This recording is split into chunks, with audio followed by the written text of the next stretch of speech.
Yeah. Assalamualaikum. My name is Samira binti Masaat. My matrix number is 057352. So today, my groups and we present on online defamation and how to prevent it. The members are Nabiha Anisa, Nurul Fahana, Samira, Wanur Fatiha, and also Shahidatul Husna. Next.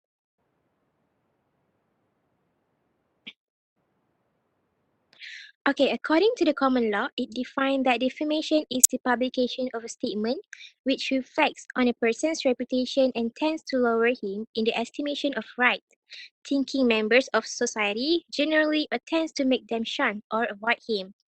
Therefore, defamation arises when there is a publication which has a tendency to lower the person's reputation or to cause him to be shunned or avoided by reasonable persons in society and thereby adversely affecting his reputation.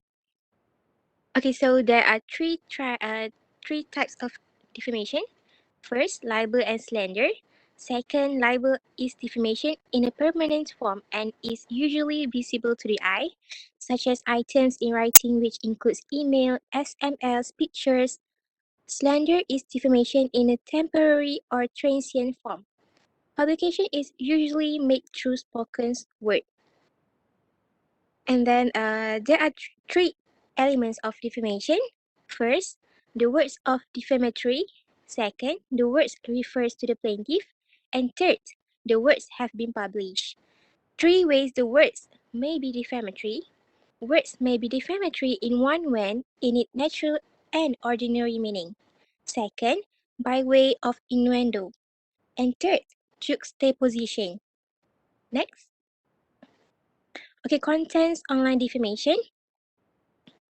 Everyone is on every form of a social network in this day and age, either in Facebook, WhatsApp, Instagram, or Twitter. This growth in access has made it easier for individuals to share their statements with the world at large, whether accurate or false.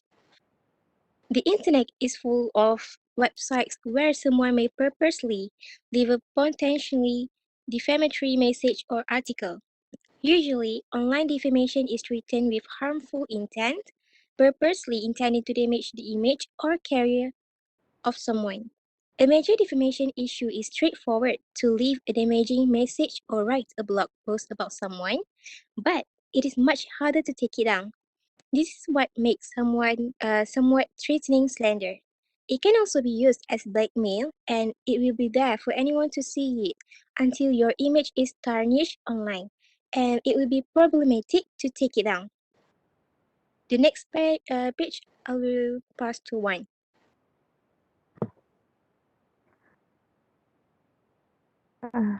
Refer to the case of Tong Kin Chai versus Ho Ka Foon, 2018, 1 NLS 374.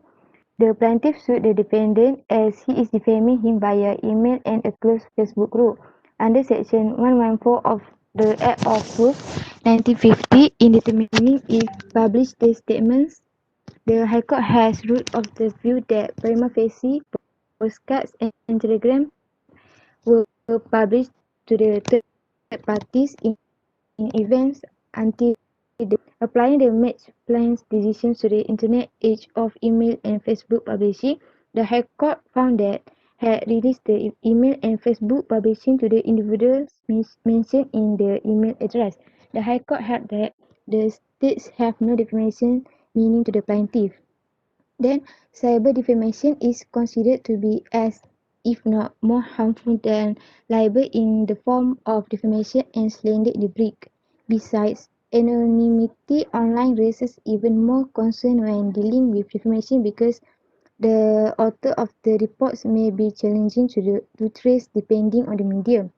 Under Section 230 of the Communication Decency Act 1996, the early application was in early internet case involving America Online asserted that they granted immunity to liability.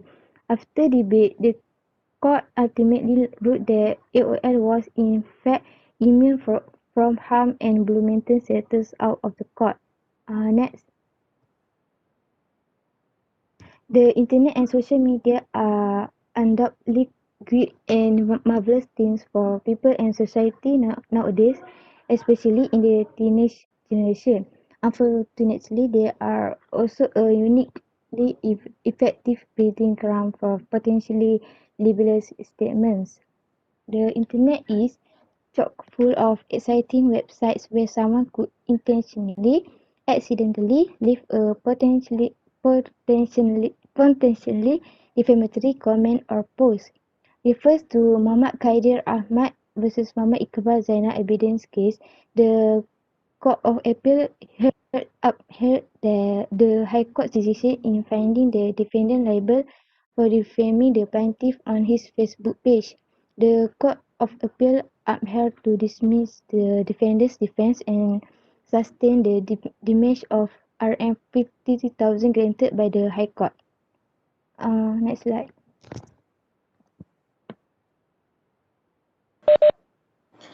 Then I will to show you how to prevent online defamation.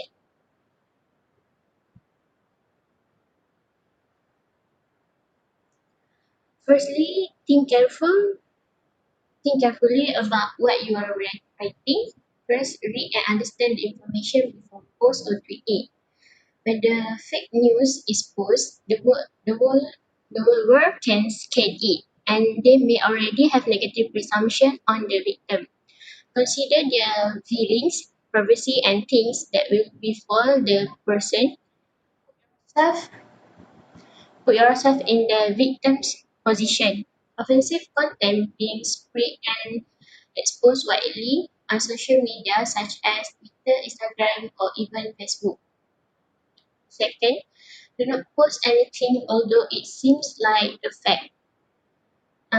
Because ensure either the news is authentic or fake and happens when the spreader does not seek or even find some research to find solid evidence. Do not share the news directly if you are unsure of the truth and it may endanger others.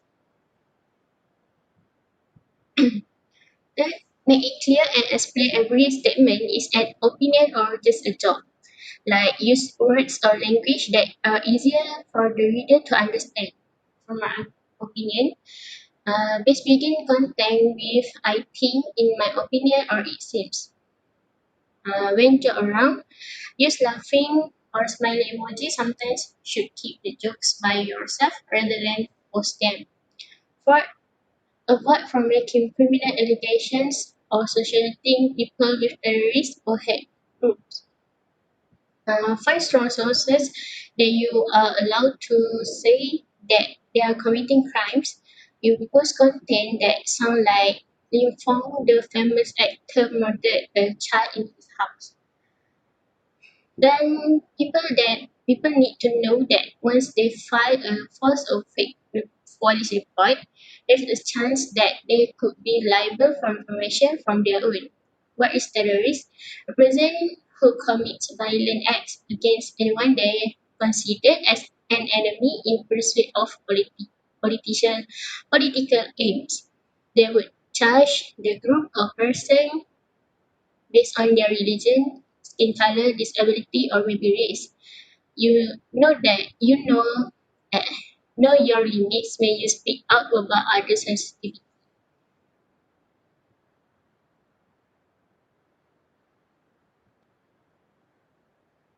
Uh, the firstly is be more specific.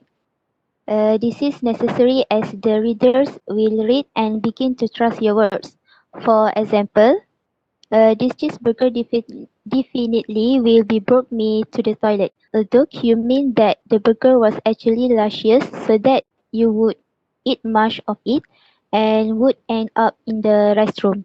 Anyone who read it might be misunderstood that the burger from the restaurant is worse. So avoid yourself from writing something that is unspecific and has an implicit meaning. Okay, the last one is do not post anything when you are angry or emotional. This is one of the cases where defamation is formed. Whenever you write anything in an unstable emotion, the result of the message is just based on emotions only. which indicates that you do not have sanitize at the time. Naturally, people like to express their real feelings and do not think properly about the effects. When you are mad or tied up, keep waiting until you have cooled off and have the ability to thinking clearly. Before you click the send button on your screen, try to reanalyze your words because somehow a few minutes can prevent any fake news or gossip. Next slide. There are several other ways to prevent online defamation. The firstly is refrain from posting reused clips that are taken out of context. Those who make films, short videos, or clips may be aware that it is often acceptable to reuse copyright material when their video give new meaning to borrow clip under fair use. However, if the video maker posts video clips that are fair to use in the video context as a whole, they may no longer receive the same protection when they post them out of the context or individually. The second is um, to be careful when writing about private citizens. Generally, when writing about private citizens, the law is less forgiving than public figures, and even it is for public figures, the law prohibits you from intentionally making a false statement or carelessly ignoring the statement's truth. Okay, that's all for me. I'll pass to Farhana.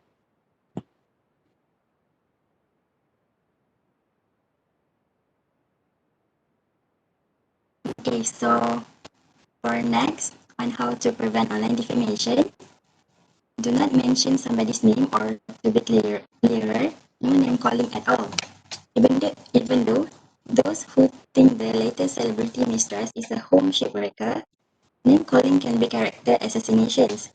They may believe that their paramour was truly separated at the time of the affair, in which the situation, the home had already been destroyed, and the statement is false.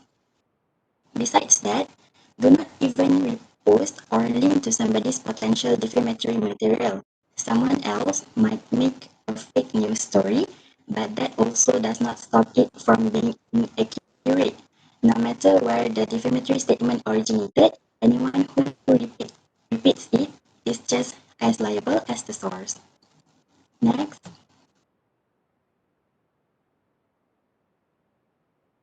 So as for the conclusion, online defamation is usually posted with harmful intent, intentionally trying to damage someone's reputation or career. It is hardly a day goes by without a new case of wrongful accusations appearing online, causing chaos across social networks. It can be destructive to both individuals and companies, and also the smaller businesses. So, while using social media, we have to be more careful and use it wisely. Defamation is torture caused by injury to one's reputation, and the defamation laws should protect people's reputations from unfair attacks. That's all from us. Thank you.